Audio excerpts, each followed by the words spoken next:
Have you ever looked at your relationship patterns and quietly whispered, "Something's not right, but I don't know why"? If so, you're not alone.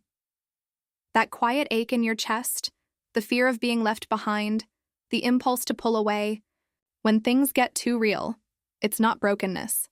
It's survival. It's attachment trauma, written in the language of your nervous system. Recognizing these wounds isn't weakness. It's a breakthrough. But once the truth is uncovered, another question follows like a shadow. Now what? Healing can feel like walking through fog barefoot, uncertain, slow, uncomfortable.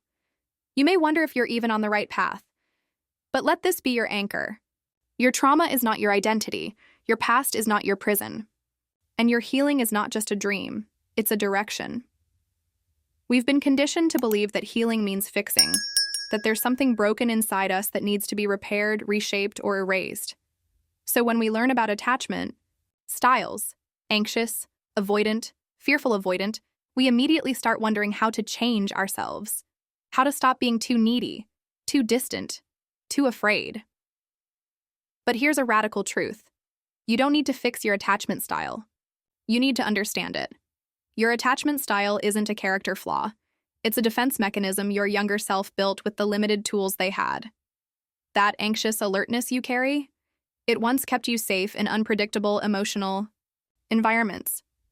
That instinct to distance yourself, it protected you from emotional chaos.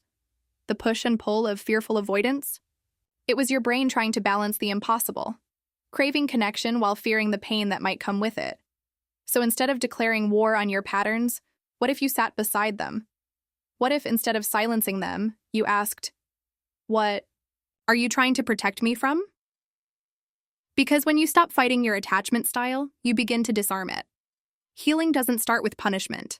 It starts with curiosity, with compassion, with naming your survival strategies for what they are, acts of protection, not signs of failure. And when you shift from "how do I fix this" to "how can I understand this?" that's when your nervous system finally exhales. That's when you move from control to connection. And that's where real change begins, not by erasing your past, but by learning how to rewrite its meaning. There's a small voice within you, a quiet echo from years ago, that still waits to be heard. It's not dramatic, not loud, not angry. It's simply longing to be seen, to be soothed, to be told, "You're safe now." This voice belongs to your inner child.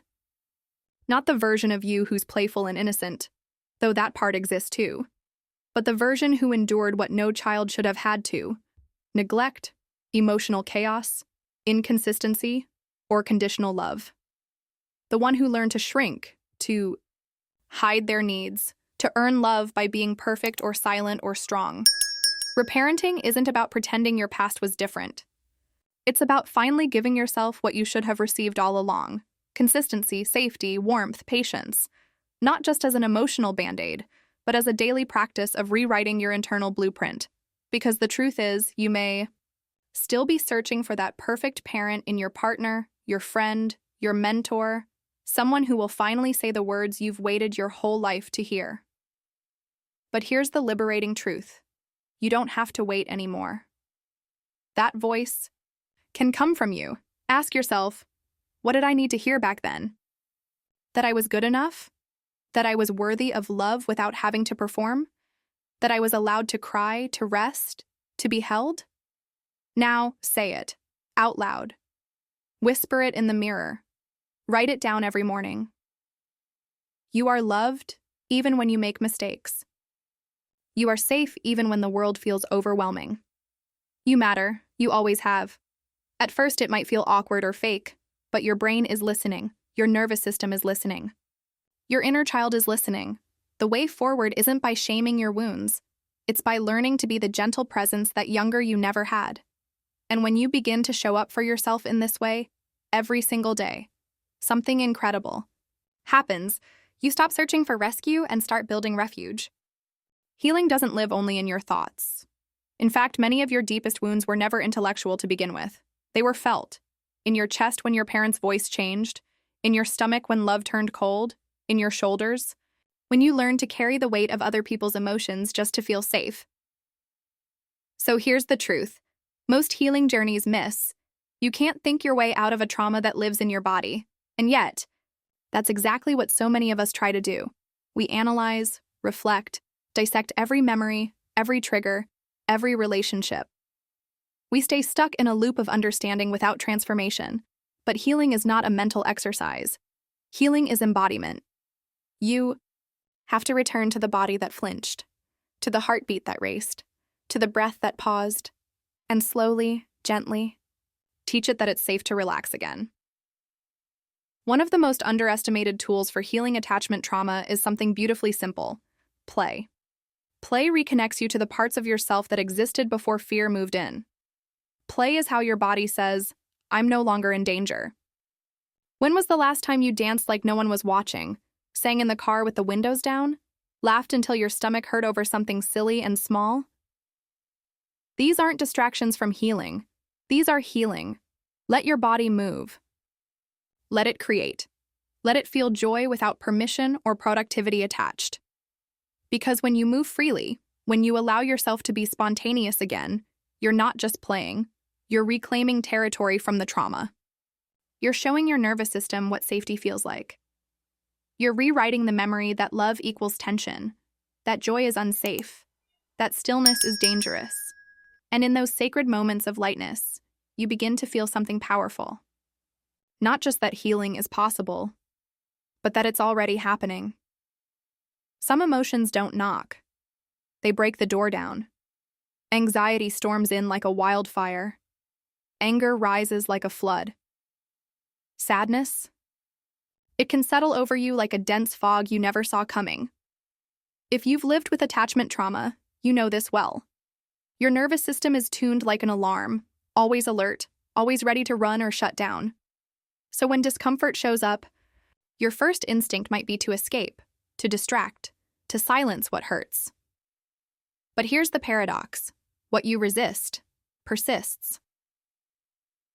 The healing begins when you stop running, when you choose to sit still in the storm, not to suffer, but to listen. Because discomfort isn't your enemy. It's a messenger. Every wave of emotion is carrying information. This moment feels unsafe. This memory still hurts.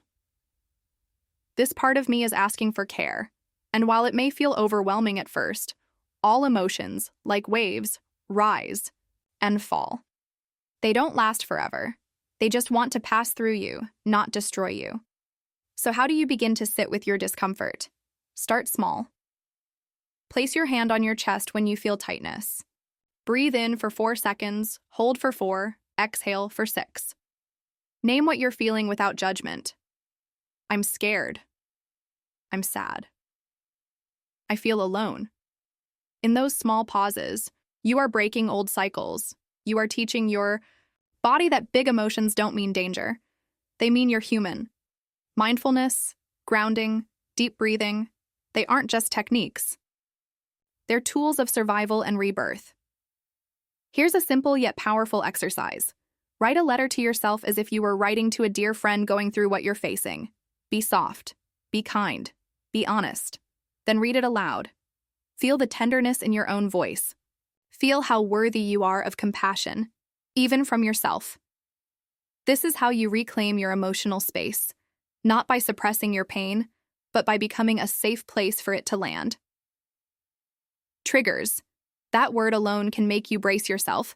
They come without warning, a tone of voice, a certain silence, a missed message, a change in someone's mood, and suddenly, you're not in the present anymore. You're back in a room where love felt conditional, where safety was unpredictable, where your needs were too much or not enough. Most people spend their lives avoiding their triggers. But what if I told you? They're not here to hurt you. They're here to teach you. Your triggers are not failures, they're flashlights. They shine directly on the wounds you've buried, the fears you've carried, the beliefs you've adopted just to survive. They say, "This still matters." They whisper, "This still hurts." They ask, "Will you finally look at me?" instead of running away again? And in those moments of emotional activation, you have a sacred choice. React like always. Or pause, just for a breath. That pause is holy ground. It's where transformation begins. When you feel your heart racing, your chest tightening, your anger rising, don't rush to speak or act. Instead, ask yourself, what old wound is being touched? What memory is my body remembering? What part of me feels unloved, unseen, unsafe? Your trigger isn't just about the person in front of you. It's about the past inside of you. And when you turn toward it with honesty and gentleness, you give yourself the power to respond, not react. To feel, not flee. To heal, not repeat. This doesn't mean letting yourself get overwhelmed. It means slowing down enough to meet your pain with presence. Each time you do that, you're building a new legacy, one rooted in emotional safety, not survival. Your triggers are not a curse. They are a compass pointing you to the next place that needs your love.